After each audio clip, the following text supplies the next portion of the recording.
অভয়ের মৃত্যুর পর 26,000 চাকরিজীবীদের চাকরি যাওয়ার পর আমি সরাসরি বিজেপির প্ল্যাটফর্মে দাঁড়িয়ে তৃণমূলের বিরোধিতা করেছি।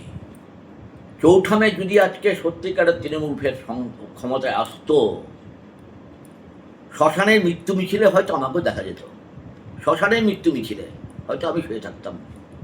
যাই হোক, ভগবান আছে, সেটা হয়নি। বাংলা মুক্তি পেয়েছে, কিন্তু বাংলা মুক্তির পর দেখলাম দিল্লির রাজনীতিতে যারা তৃণমূলপন্থী এমপিরা, ওরা কি করলো, এত লোভী ওরা, তৃণমূলটাকে ছেড়ে দিয়ে ওরা আলাদা করে একটা দল করলো।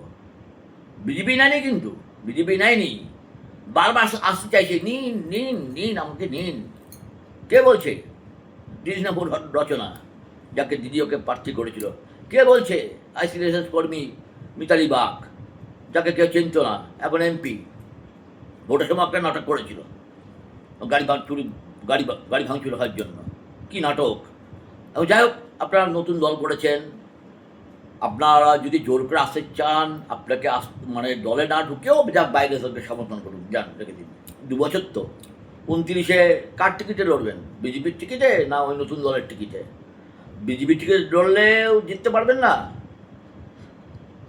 বিজেপিতে আপনাদের টিকিট দেবে না, কখনই দেবে না। তাহলে 29-এ আপনাদের রাজনৈতিক জীবন খতম হয়ে যাচ্ছে।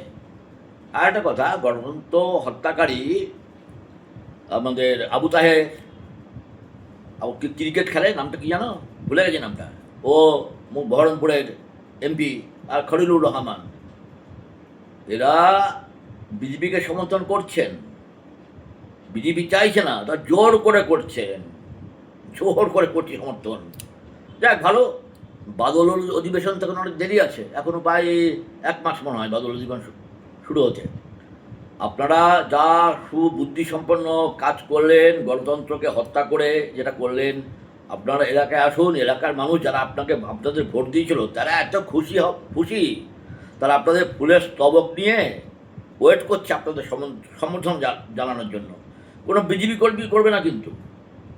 আপনাকে যারা ভোট দিয়ে জিতিয়েছিল, আবু তাহের মশাই বা অন্যান্য এমপিরা, সবাইকে বলছি, 20 জন বা 22 জন বা 25 জন এমপিকে বলছি, আপনারা এলাকায় আসুন। আপনাকে যারা ভোট দিচ্ছিল, পুজোর ফুলের স্তবক এটা সেটা নিয়ে আপনাদের জন্য ওয়েট করছে। দৌড়ি থাকবেন, বুঝেছেন? নমস্কার।